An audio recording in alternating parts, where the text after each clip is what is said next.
G'day all tubers. This will be my first video ever, other than having some fun with a Polaris and another Everest 440.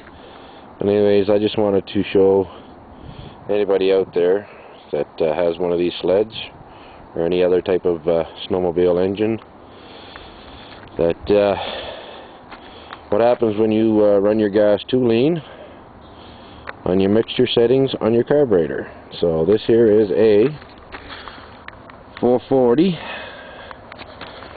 made by Skidoo Snowmobile, TNT Everest, Bombardier company. Anyways, the year of this vehicle here is a 76,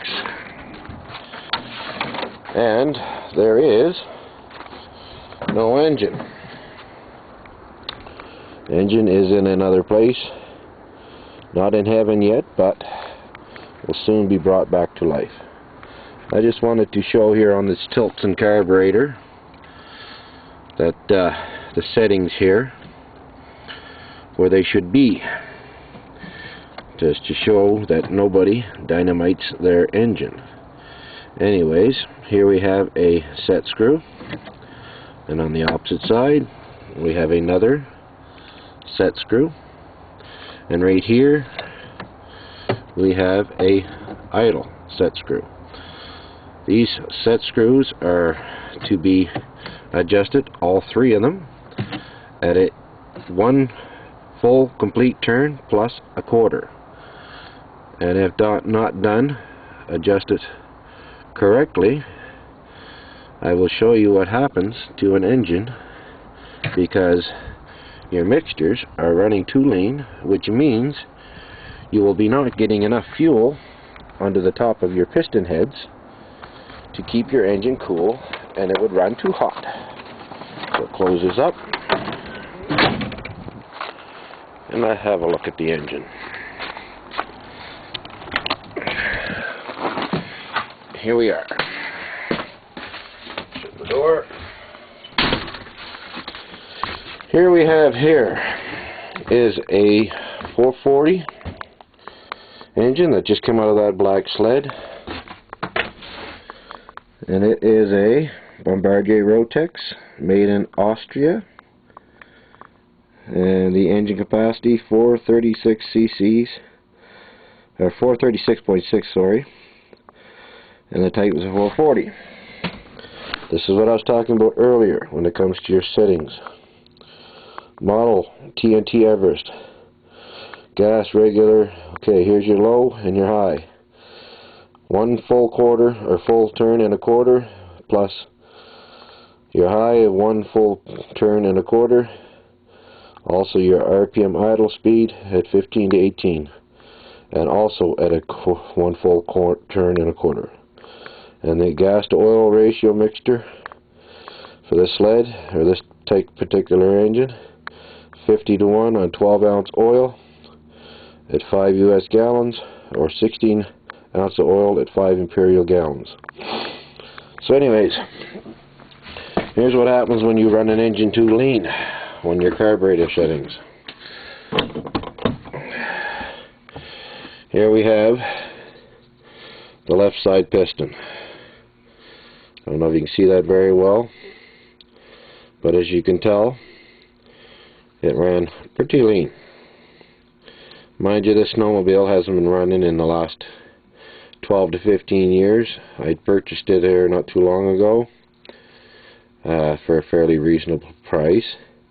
I knew I had to get some work done to it, so anyways, I did some minor work to it and took it out for a slight test run, see about breaking it in, and I did not have my settings set properly.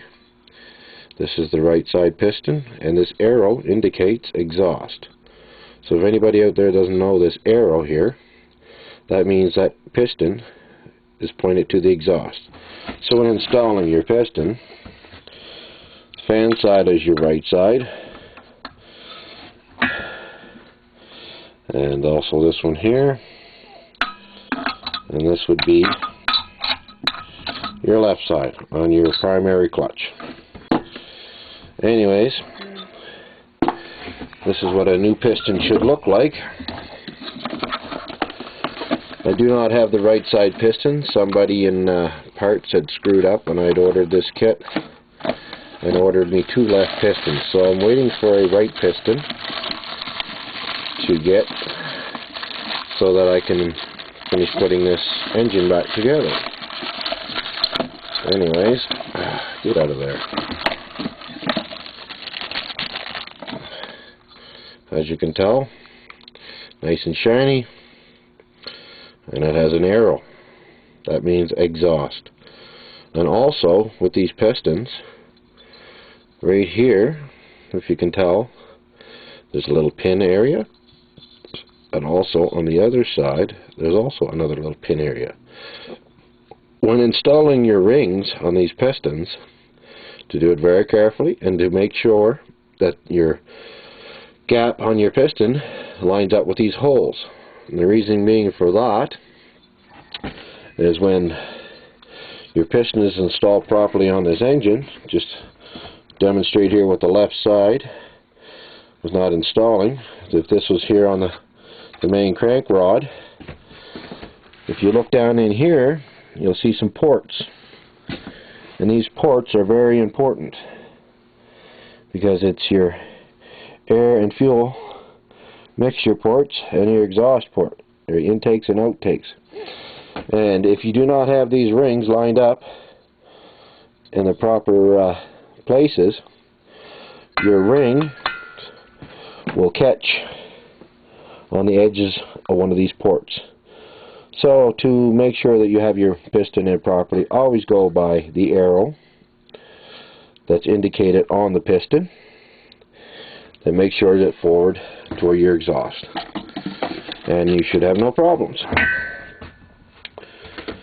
So this is the gasket, full complete gasket kit. We have our crank seals along with head gaskets, intake gaskets, exhaust gaskets, and you name it.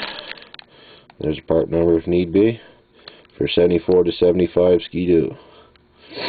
So anyways, hopefully to get this here new piston in soon. When I get the new piston come in, I will give you an update on how to put this 440 back together. If anybody has one of these engines, it's always good information as to how to put these together. And if you do not know, this video may help. Anyways, tubers, just before I let you go, I'd just like to show you a couple more sleds that I have out here that we fart around with. So, turn my light off. Go back outside. A nice sunny day. So, what we have here is an old 1969 Olympic. It's a pretty rough shape. My son had a sudden stop one time and cracked the windshield up, which was no big deal. But anyways, missing the pull cord. He got stranded out on the lake. I had to tow him off the lake, and I ended up pulling the pull cord out of it. So it's got an HR Tilton carburetor on it, and it is a 300cc motor, or 299 cms. So basically it is a 300. And also this other snowmobile here, may I show you, also is a 440. It's a 440E. Has electric start, and if I can put the key in here, maybe give you a little demonstration as to what this sucker sounds like. If she goes, this here particular motor is the same as in earlier, and it has a Mikuni carburetor on it, not a Tilton. So my battery is dead. So let's see here. Couple primes.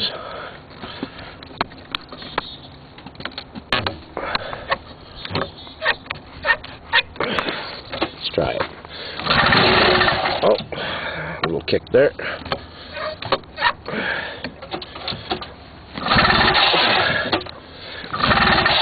Anyways, I don't want to bother. The electric start, it would run over real good. So anyways, tubers, I'll give you an update on the engine rebuild on the 440, and hopefully this will help somebody that has the same engine. Goodbye for now.